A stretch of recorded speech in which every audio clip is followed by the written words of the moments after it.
really so key. So without further ado, we're going to dive in. We're going to do a brief introduction. So we're on episode 5 of the Conquer the Mind podcast. I'm Josh Dubois of JD Strategic. I'm very, very excited today to have Keith of iTrip, not iTrip Vacations, on the podcast today. And really, what's so interesting is this wasn't even planned. And last week on LinkedIn, he had a very exciting post on his family was actually a franchise owner of iTrip, and they recently sold their business. So we're going to dive into that throughout the podcast. We're definitely going to kind of get your perspective in terms of the family relationship, family franchising, being actually on a franchise owner side, not just the franchise development side, but really having both those perspectives and how that helps you. So I'm very excited today. Keith comes, like I said, from a family of entrepreneurs, passion for small businesses, family businesses, recently sold their iTrip franchise, which is very exciting. Keith has a very unique opportunity to join the corporate team in a franchise development role. And his goal is really to share all of his experiences and knowledge he gained from working in the franchise for the last 14, 15 years.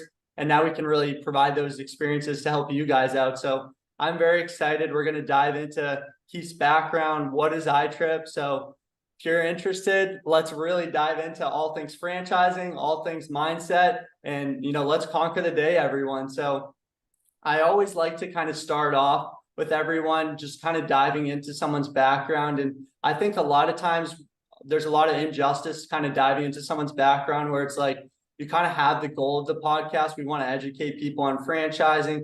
We want to help people with mindset, really take control of their future. But a lot of people, especially as a younger entrepreneur, we'll talk about people in corporate America, but a lot of people growing up, middle school, high school, college, they have no idea what they want to do in life. And I think that's one of the biggest challenges, just figuring out what you want to do in life, what you're passionate about. So I think it's very helpful from someone in your position who has been in franchising, you've seen success, you're in a successful position now, just trying to understand a little bit more about the journey and kind of how you got there. So kind of dive into your background, maybe starting in high school, and don't feel like you need to give your whole life story right now. Just kind of give a little small piece, and then we can kind of start to break it down to where you are today. But when you were kind of in high school, I understand, your family owned a franchise, but what did that kind of look like in high school? How old were you when your family first made that investment? What did things look like when you were growing up? Where did you grow up? What did that look like? Yeah, so it was pretty interesting. So I grew up here in the Nashville, Tennessee area, which is where I'm located again.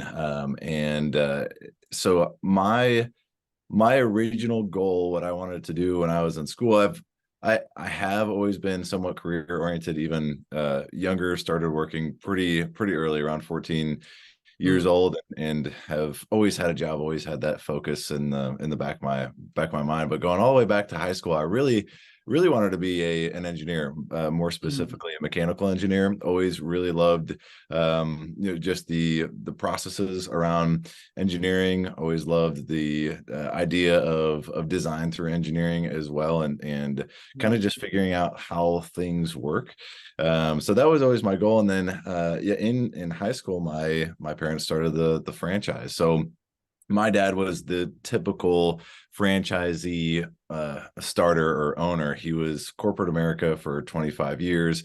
He was in manufacturing and wanted to get out of it, wanted to get away from corporate America. He ended up doing consulting towards the end, and then just wanted to do something on his own, but really has always been very entrepreneurial at heart. My grandfather, his dad, very entrepreneurial as well. He did antenna and cable installations way back in the day. So, and my dad helped him with that when he was in high school. So just kind of interesting how it has come full circle. So yeah, I was all set up to do that. I was all set up for engineering. I was in a pre-engineering course in my high school, and then everything kind of changed. My dad kind of planted that seed in my head that, hey, there's this family business. I'm going to scale it. It's not a matter of if, it's a matter of when and how we scale it. So I'm going to continue to grow this business.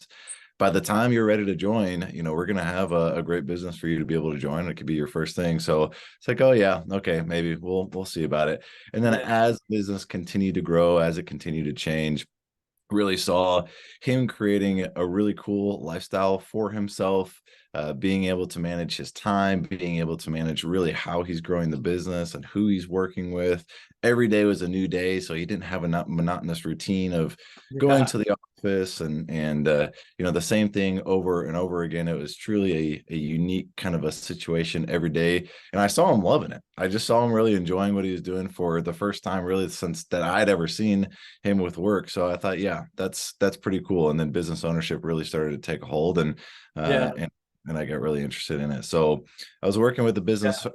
all through school in a part-time manner, and then once I finished college, I moved down to Orlando, worked down there for about 4.5 years, 5 years with the family business. My primary role was business development, and so I was going out and helping our family business scale, and then we got to a point to where my parents are getting towards retirement age and kind of getting close to that chapter. I wanted to come back to Nashville, Tennessee. It's always felt like home for me as well. So made that transition back to Nashville. Was lucky enough to find a position with the corporate team with iTrip. And now, like you mentioned, I'm able to share those experiences and the knowledge that I gained from working in the business for so many years into the corporate team and a potential new franchisee candidates. So we did have a successful sale, Yeah. successfully exited the business, which is another,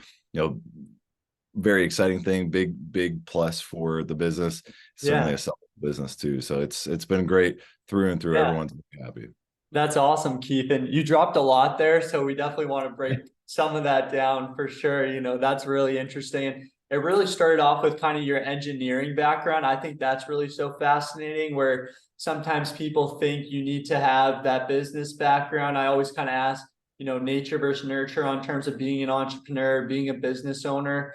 And really with franchising and really having those systems in place, it allows you to figure out what your strengths are and your weaknesses, and then find the right opportunity for you and really thrive on that. And I think what's so interesting about the engineering background, especially, as a male, when you go into college, it's a lot of people, it's like, are you business? Are you engineering?